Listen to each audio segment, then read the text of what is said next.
As far back as I can remember, I was told to succeed in life, you have to have a place to live, you have to have a family, you have to have a wife and kids, and a house with a white picket fence.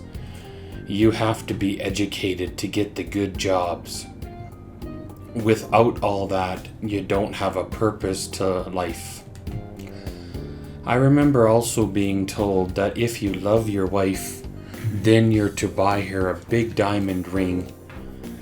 The kind of ring that most women would be afraid to wear to work. And most of the time it spends its life in a jewelry box. And as well, you're supposed to give her the fairy tale wedding. However, a fairy tale wedding is just that, nothing but a fairy tale. The expensive cost of a wedding can be enough to bankrupt a young couple before they even get started. The cost of buying your first home and signing a 25-year mortgage can be sometimes too much stress for a young family to handle. Buying a dependable vehicle, that is costly. Having the dream of getting away and doing some camping, researching the costs and finding out that you can't afford to get away, to de-stress, to spend time alone with your wife. Sometimes life takes a turn, life throws a curveball. Sometimes the stress caused by crippling debt can be too much for a person to handle. Sometimes a person takes a job because it pays very well, more than they have ever been paid throughout the other jobs they have worked. They had the best of intentions to pay off debt and being able to spoil your wife the way that she's always deserved to be spoiled. However, a workplace accident gets in the way and wrecks those plans. And as a result, your life starts to unravel. The stress, the strain, the stress and the strain doubles. The huge cracks start to form in the relationship. You try holding things together. You start selling things of value for cheap just to get enough money together to pay the mortgage and vehicle payment and to keep your wife and your family comfortable. As the money goes away, your stress increases greatly. You start to retract into your own bubble, spending hours focused on how to make money any way possible to make the mortgage and bills and vehicle payments.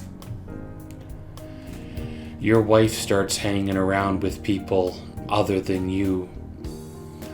I don't know if she was looking for someone to pay attention to her, looking for a way out, if she had other things going with coworkers or what was going on.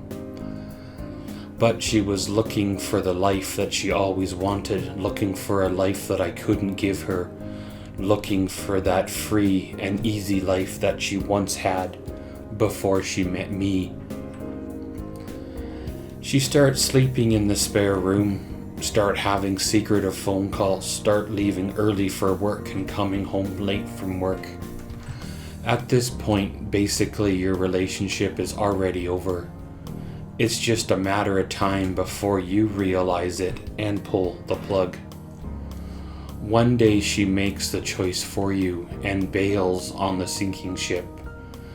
However, that is right when she is needed the most for support. She decides to go on and live her life.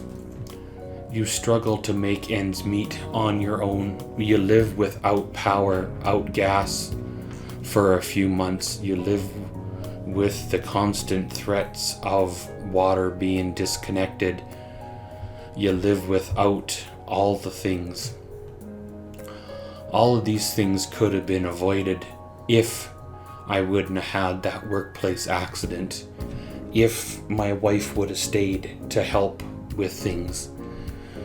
All those if, ands, or buts. Like they say, hindsight is always 20/20. You go through many dark times sitting alone in that dark house, cooking on a camp stove, receiving constant calls from the bank, from utility companies, from collection companies, trying to recover money that just plain is not there. You don't have the ability to work anymore. That was took away. You have many dark thoughts of ways to get out of the situation. You have put plans into motion. You've got ways to do it. It's just, it is not the right time for those things. Then finally it dawns on you on what you have to do. It's time to let go of your past, time to move on to a new chapter of your life. You move from your home, you have a massive grad sale, you sell literally everything that you could not fit into your new apartment. You walk into the bank, you hand the keys to the bank. They play dumb like they had no idea what was going on. You fill out a bunch of paperwork and it fails. You have no other choice but to continue on this path. That is when the so-called fun starts. The court appearances, the court cases, the charges for defaulting on a mortgage, all the extra of the harassing phone calls on top of the calls that we're already getting.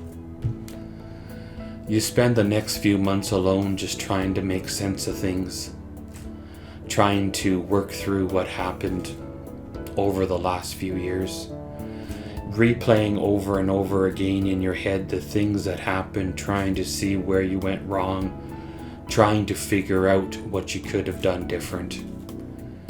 You put your recovery on hold, waiting for your ex to call to get back together, because that's what she has done the previous times that she has decided to leave to explore greener pastures. While you're struggling to recover, she still calls you and brags about her conquests and her good life that she is now living with her new boyfriend and how things are so great. You listen to what she says because deep down inside you hope she comes back. Every word she says cuts deep like a knife. Those words bounce around in your brain, especially when you're going through dark times. You decide that you need to get away to go on an epic summer road trip. This road trip was going to end one of two ways. I was either going to succeed or I wasn't going to come back from it. I went out there for one purpose and one purpose only. The road trip turned out to be very therapeutic, very healing experience. It was what I needed. When I came back, you take steps to move on. You start looking for a new start with someone new. You turn to the only way you know how to meet people, which is online dating.